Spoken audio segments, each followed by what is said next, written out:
โอ้ยอะไรกันเนี่ยจานเป็นไรครับเนี่ย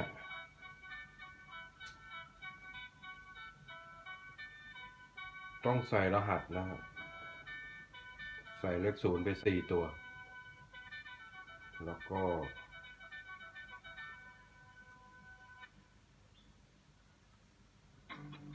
การล้างสารพิษคือการล้างของเสียออกจากคือร่างกายด้วยวิธีต่างๆไม่ว่าจะเป็นการขับของเสียในรูปแบบเหงื่อปัสสาวะอุจจาระล้วน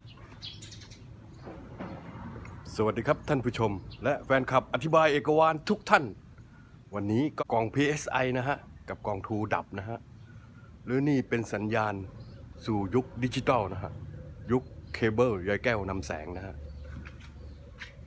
คือถ้าเราเปลี่ยนหัวนะฮะเปลี่ยนหัวจานนะฮะ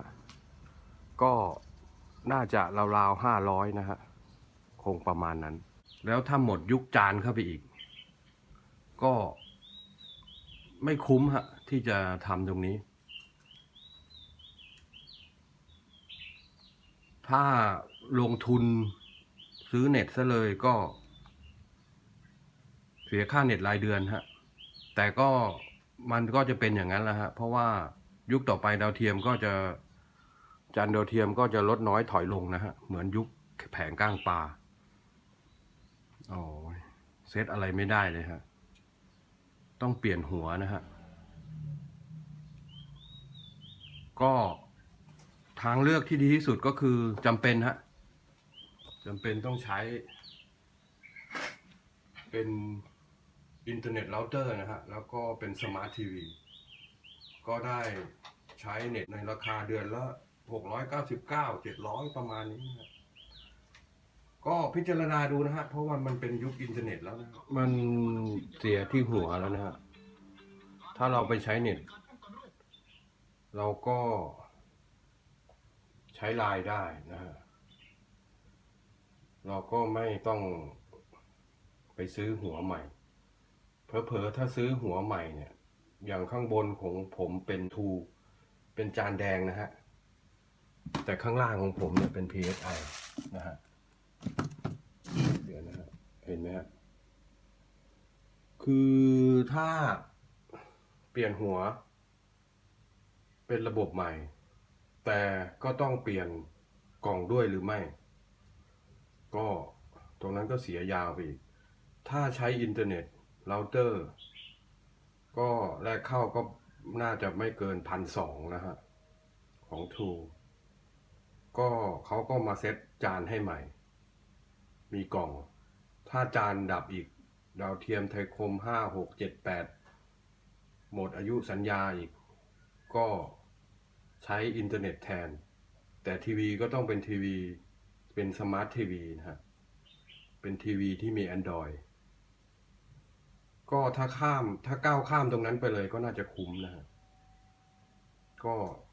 ก็เฉลี่ยใจดูนะฮะว่าค่ารายเดือนก็ประมาณ699 700น่าจะประมาณแถวนั้นนะฮะแต่ไลน์เราก็ใช้กันแทบทุกคนแล้วเฟซก็ใช้แทบทุกคนแต่บางคนก็ยังเติมเงินนะเป็นซิมเติมเงินแต่ผมว่ามันก็ไปหมดแหละฮะระบบมันก็ต้องไปเป็นอินเทอร์เน็ตบอร์ดแบนด์หมดเดี๋ยวยุคแผงก้างปลาไปแล้วยุคจานก็ไปอีกนะฮะไม่งั้นก็ต้องไปเซ็ตท็อปบ็อกที่ไปรษณีย์แต่ถ้าไปเซ็ตท็อปบ็อกก็ไม่มีเน็ตนะฮะแล้วก็เผลอๆไม่รู้ว่ามันคือสัญญาณอะไรต่างๆมันก็ต้องไปอีกอย่างหนึ่งนะฮะมันจะเป็นเหมือนแผงก้างปลาหรือเปล่าคือสัญญาณอาจจะมาไม่เต็มหรือเปล่าถ้าอยู่ในรัศมีไกลๆของแผงกระจายคลื่นเซ็ตท็อปบ็อกผมก็ยังไม่เคยลองนะเซ็ตท็อปบ็อกนะฮะก็เอาไว้พิจารณานะฮะถ้าลงเน็ตไปแล้ว699 799ก็ต้องสู้นะฮะแต่ก็ได้เล่นไลน์คือส่วนใหญ่ก็ไม่ค่อยมีกิจกรรมทางโทรศัพท์โทรหากันนี่น้อยมากครับไม่ค่อยโทรหรอก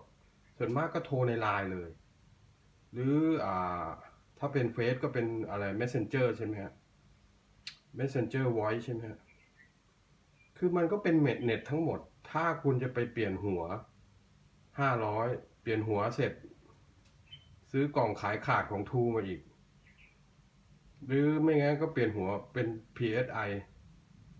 คือมันไม่จบนะฮะผมว่าบางทีอาจจะเซตไม่ได้ นี่ผมรอมาประมาณ 4-5 วันแล้วตั้งแต่จานดับ ตั้งแต่ดาวเทียมดับนะฮะก็รอดูว่าจะใช้อันไหนดี แต่ใจก็ไปทางเน็ตแล้วฮะเดี๋ยวอธิบายกวานจะมาเซตให้ดูอีกทีหนึ่งว่าจะไปทางเน็ตหรือว่าไปทางเซ็ตท็อปบ็อกนะฮะจะล้าสมัยจะโลคาร์ดหรือเปล่าวันนี้อธิบายกวานลาไปก่อนนะฮะถูกใจคลิปนี้ก็กดไลค์ด้วยนะฮะอย่าลืมกดติดตามนะฮะอย่าลืมกดกระดิ่งคลิปใหม่ๆเข้ามาทุกวันอย่าลืมกดแชร์ให้ผมด้วยนะฮะเป็นตัวเลือกนะฮะว่าจะเปลี่ยนหัวจานแล้วก็เปลี่ยนกล่อง หรือว่าถ้าอีก5 ปีดับอีกก็ไปใช้อินเทอร์เน็ตเลยดีกว่าไหมวันนี้อธิบายกวาลาไปก่อนสวัสดีครับ